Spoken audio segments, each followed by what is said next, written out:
I know what you're thinking, and the answer is yes. This is a ridiculously oversized helmet to go with my new ridiculously oversized scooter. Introducing the Hiboy Titan Pro electric scooter, one of the most powerful electric scooters available on the market today. Powered by a 48-volt, 1200-watt dual motor for a combined 2400 watts of performance, there won't be a hill you can't conquer. What is up, you guys? Darren D here, back for another exciting scoot adventure. It's Saturday afternoon and it's pretty beautiful out, so sitting around the house is definitely not an option. I am going to be riding the new wheels today. That's right, folks. I threw down some coin. About, well, I'm not going to tell you about how much, but it was a lot, on a new Hiboy Titan Pro. A serious upgrade from the Segway ES3. It's definitely a premium, ultra extreme scooter, very high end, but it's kind of like at the entry level of the high end. It's a pretty big upgrade from the Segway. It is rated for 32 miles an hour, although I doubt we'll get that much out of it with me on it because I'm kind of a fat ass. It is rated for 40 miles range, but again, that would be on a very low speed using one motor, and I don't think we'll get anything even remotely close to that. Right now I'm at a very comfortable cruising speed of about 18 miles an hour using one motor on the fifth gear setting. So I've had the Hiboy for a few days now, and I've had a chance to ride it a few times, but no long distance rides yet. We'll do a legitimate range test on this baby another time. Today I really just wanted to get out here and do a little cruising.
So one of the P settings says to keep the tire size set to the preset 10 inches.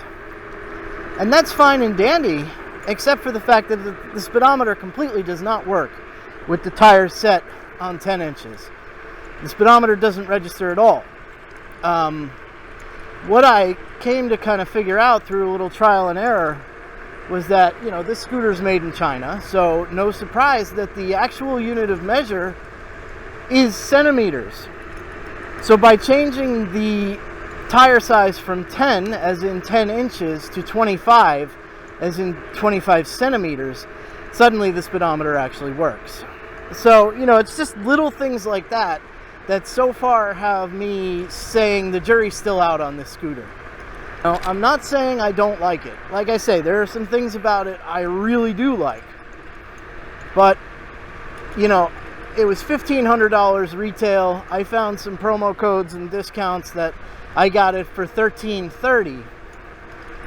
And I'm really starting to wonder if that $1,330 might not have been better spent on either a higher end Segway or, saving it for a more high-end scooter like a Cabo Wolf or a Dualtron. Part of the issue is I'm just not ready yet for a Cabo Wolf or a Dualtron or a scooter that goes 50 miles an hour, 60 miles an hour, 75 miles an hour. I'm going to kick it into dual motor here. You see how we're starting to lose a little oomph going up the hill? Watch this.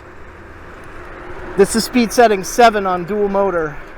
Not only did we make up the speed that we were losing going downhill, going up the hill, we're actually accelerating. And this is one of the things I really do like about the scooter, is that in the dual motor setting, dumb bitch couldn't just wait a second to pass me while the other car went by. You had to push within inches, right? On the dual motor setting, it's got a tremendous amount of torque. I mean, really a tremendous amount of torque. You put this thing on speed mode 9 on the max speed, dual motors, and floor the throttle, you better be ready for it. You better be leaning forward, legs bent, hanging on, because it's going to kick your ass.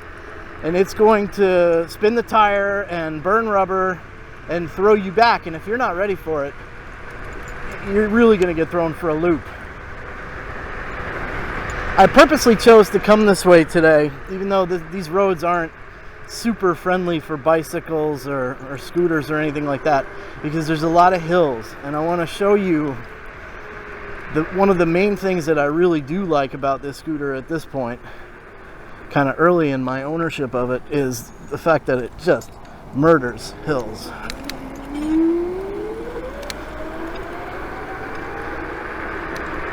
Whereas the Segway, I would have had a problem just pushing across the street there, never mind getting up this hill.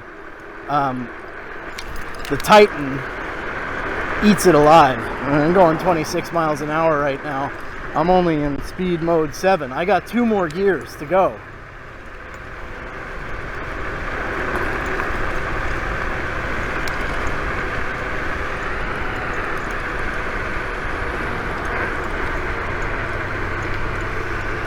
This is a pretty high grade hill, probably about 5% right there, 7%. Again, Segway might not have even made it up that.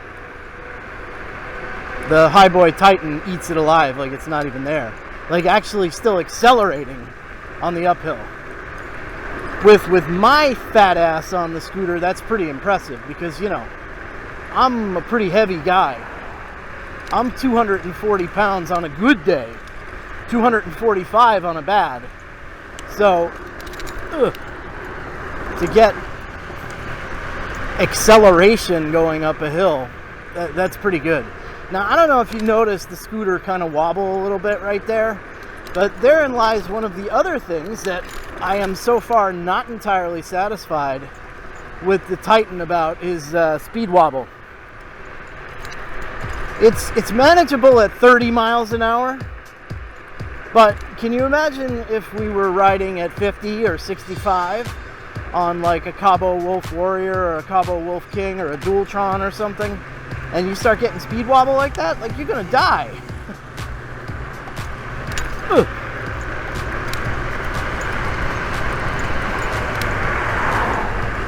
One of my favorite scooting channels out there, Ginger on Wheels. In fact, he is my favorite scooting channel out there. Ginger, if you're watching, you're doing good stuff. Love to work with you someday. He did a range test on the Hiboy Titan Pro, but I don't think it was a very fair range test. Something just stopped recording.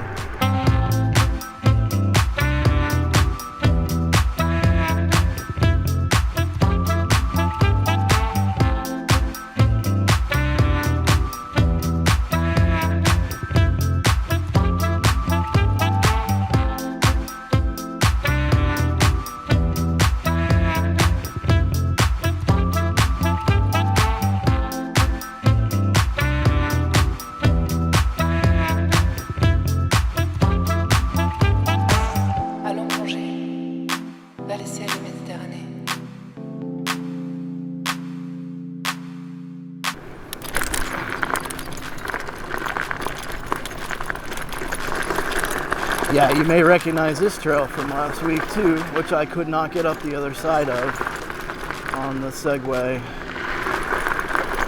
I see my line. Yeah. Exit to our line. Oh.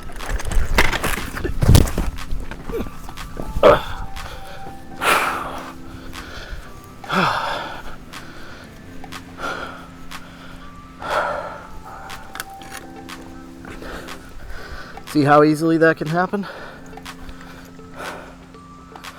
And the GoPro is still recording. See how easily that can happen?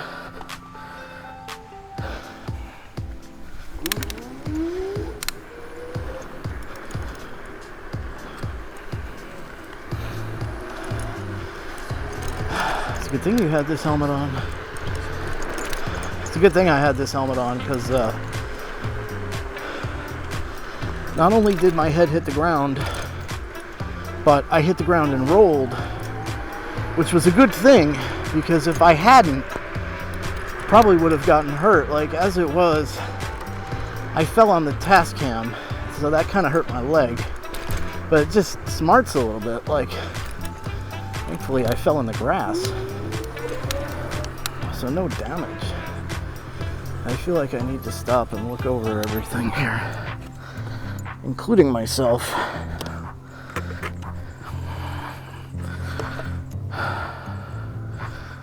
I fell on the lock, so I think the lock actually absorbed the worst of it from the scooter. Handlebars still look straight. Should probably tighten everything up when we get home. I don't see any real scrapes or scratches or anything on it. They said the lock took the worst of it.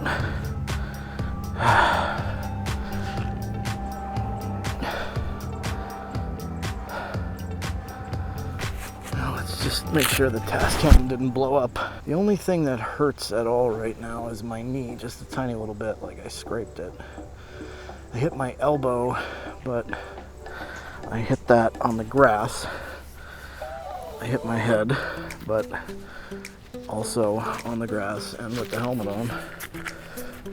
I'd say that was very lucky. What happened was I acted exactly like I would have acted on the Segway. I didn't make a sharp enough turn. I wasn't going to avoid being able to not go into the grass. So what did I do? I hopped off, which is what I would normally have done on the Segway. And that was a really bad idea here because I was going a lot faster than I would have been going on the Segway. Even if I was only going 10 miles an hour, I wasn't ready for it.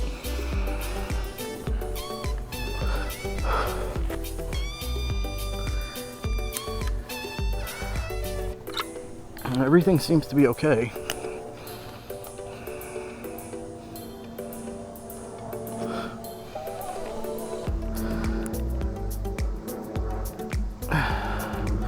All electronics are functional. The scooter appears to be in okay shape.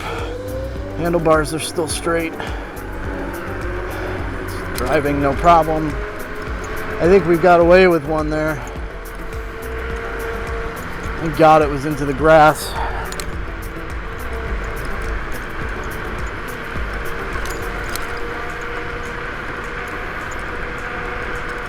and not onto the cement or the pavement. Otherwise it would have been a disaster, because I did go down on my head, on the side of my head, and then I rolled.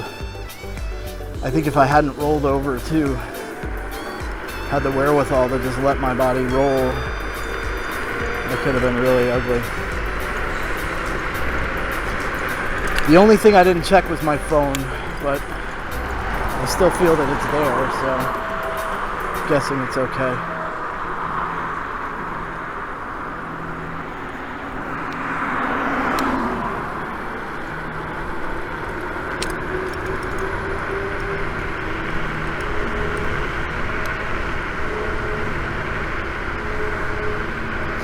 Yeah, I think we got away with one that time. Probably won't get away with one a second time, so be careful.